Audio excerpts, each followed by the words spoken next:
Friends, welcome back. तो friends, अभी की न्यूज है और इस न्यूज को सुन के सबके दांत ऐसे दिखेंगे, कोलगेट स्माइल होगी।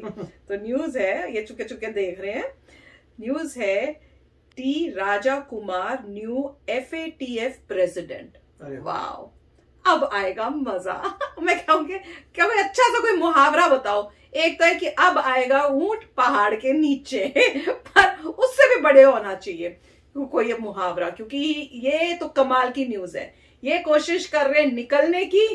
अब जो प्रेसिडेंट आए हैं, आई एम होपिंग कि ये कुछ करके दिखाएं, क्योंकि जिस तरह से पाकिस्तान ने इंडिया में प्रॉब्लम्स की हुई हैं, उनकी गवर्नमेंट ने और सब मिलके, जो वहां पे लोग भी हैं, आजकल तो बड़ा सुनने को आ रहा है कि रिएक्शन चैनल्स भी बड़ी प्रॉब्लम क्रिएट कर रहे हैं वहां के।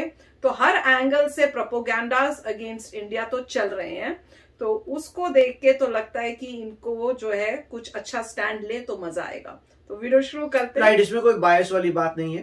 हम अपना कार्य अच्छी तरह से करेंगे, इन्वेस्टिगेट करेंगे और डिटरमिन करेंगे बिल्कुल कि कौन FATF से बाहर आ सकता है, कौन नहीं आ सकता। खासकर जो इतनी सिचुएशन इतनी खराब हो रही है इंडिया में, और उसमें अभी पता भी चल रहा है कि सुनने में आ रहा है कि पाकिस्तान का हाथ है इसमें अगेन। तो सिचुएशन तो उस टाइप की है, तो इन्वेस्टिगेट करें और फिर करेक्ट डिसीजन लें।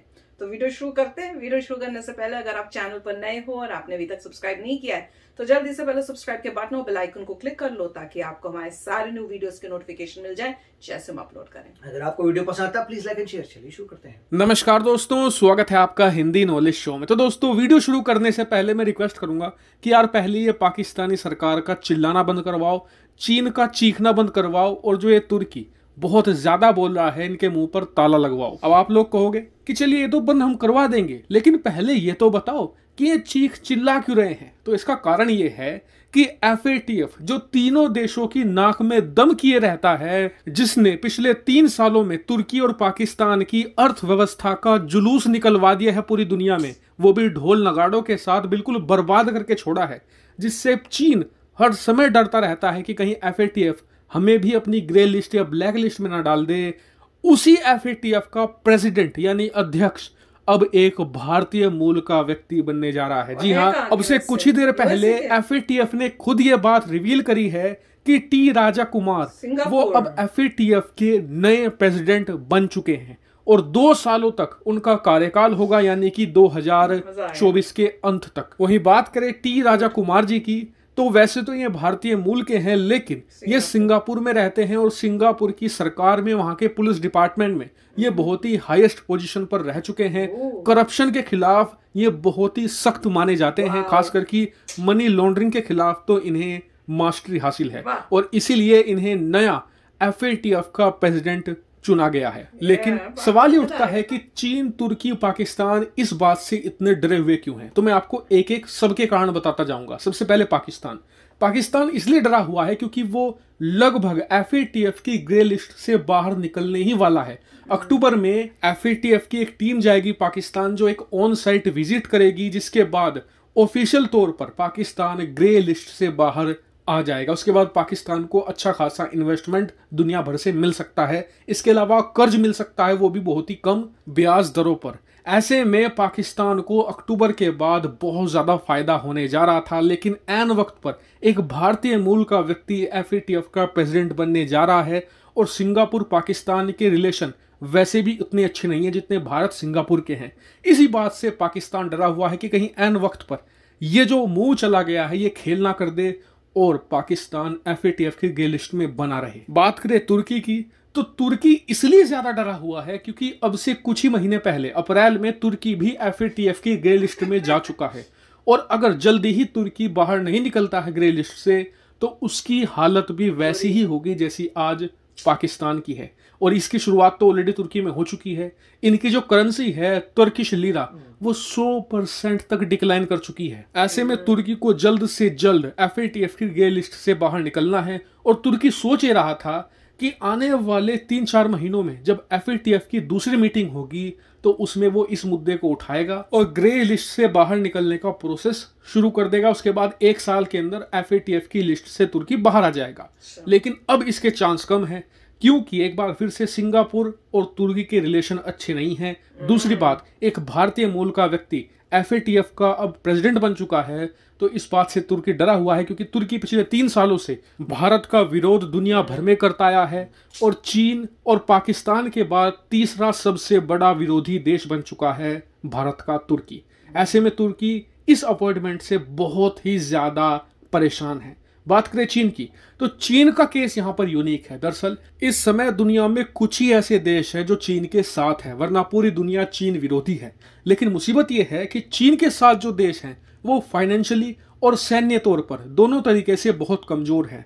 ऐसे में उन्हें चीन का साथ मिले इससे कुछ खास फर्क नहीं पड़ता। और पिछले कुछ सालों में यह पैटर्न देखा गया है कि जो भी देश चीन के ज्यादा करीब जाता है वो FATF की ग्रे लिस्ट में ऑटोमेटिकली आ जाता है। और चीन पिछले कई सालों से कोशिश ये कर रहा है कि अपने करीबी सभी देशों को FATF की लिस्ट से बाहर निकलवाए।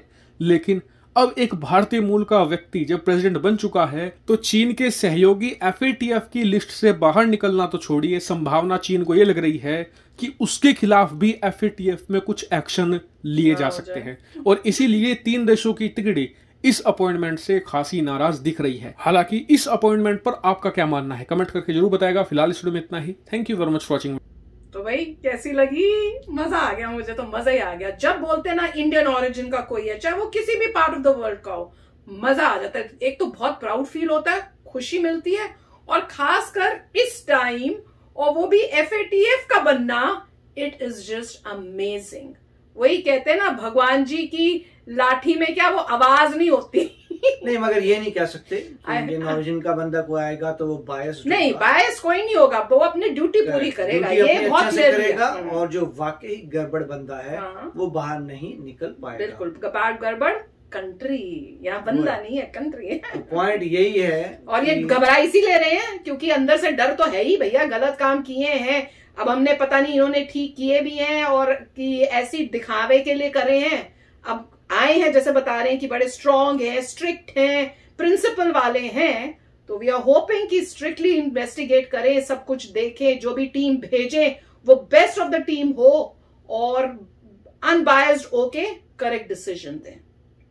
नहीं, काफी अच्छी बात है। और ये काफी न्यूज जो है मेरे ख्याल से शॉक लगेगा स्पेशली पाकिस्तान को, क्योंकि वो लोग तो पहले सेलिब्रेट कर चुके थे गलती से सेलिब्रेशन हो गया था, उनकी मेन नेशनल टीवी में आ गया था कि भाई हम तो FATF से बाहर हो गए। उसके बाद लगता है कि इमीडिएटली थोड़ी देर बाद उन्होंने एक और कवरेज की, नहीं अभी नहीं हुए हैं और अक्टूबर में पता चलेगा। अक्टूबर तो मिनिस्टर भी खुश हो गए थे।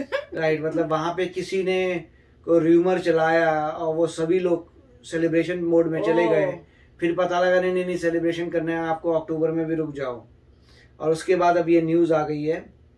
उनको जो दूसरे लोग हैं उनको तो ये लगेगा ओ इंडियन ओरिजिन का बंदा आ गया तो कुछ ना कुछ करेगा, मतलब उनके अगेंस्ट करेगा, बट ऐसा नहीं है। वो कार्रवाई सही तरीके से करेगा, अपनी ड्यूटी ध्यान से चेक करेगा, उसे पता लगेगा प्रॉब्लम्स हैं तो आप एस्केप नहीं कर पाएंगे। अगर किसी तरीके से आपने लॉबिंग की थी, कि लॉबिंग कर सकते हैं। लॉबिंग का मतलब यह है कि आप पैसा लगाते हैं किसी तरीके से इन्फ्लुएंस करने के लिए मेन एक्टर्स को, कि जिन्होंने डिसाइड करने, हर कोई कोशिश करता है लाइफ में इन्फ्लुएंस करने की। अब यह है कि इन्फ्लुएंस काम नहीं करेगा, क्योंकि इंडियन ओरिजिन का है इंसान है, वो कहेगा नहीं इसमें कुछ नहीं होगा। और स्पेशली सभी देखेगा, जैसे अभी इंडिया में उदयपुर में जो हुआ है और जो अमरावती में हुआ है, तो जो वो सब चीजें हुई हैं, न्यूज आ रही है, तो वो कहेंगे अच्छा अभी और कुछ लिंक में नजर आ रहे हैं। अगर इंडिया सारे फैक्ट्स दे पाए, अभी इन्वेस्टिगेशन चल रही है, इन्वेस्टिगेशन खत्म होती है, फैक्ट्स आए तो पता चल जाएगा। तो बहुत मतलब डीप इन्वेस्टिगेशन करके ये सब चीजें इंडिया को बहुत जल्दी वहां भेज देनी चाहिए, ताकि जो सच है वो वहां उनके पास पहुंच जाए टाइमली फैशन में और करेक्ट डिसीजन लेने में वो हेल्प करे। पर न्यूज कमाल की है, पाकिस्तान रो रहा होगा, पहले सेलिब्रेशन की थी, अब वो रो रहा होगा कि भैया हमारी किस्मत क्या है। तो भैया गलत काम करोगे तो वो तो होगा ही। अब देखते हैं क्या होता है, वाकई में इन लोगों ने अब कुछ सुधार किया हुआ है कि नहीं किया, ये तो टाइम ही बताएगा।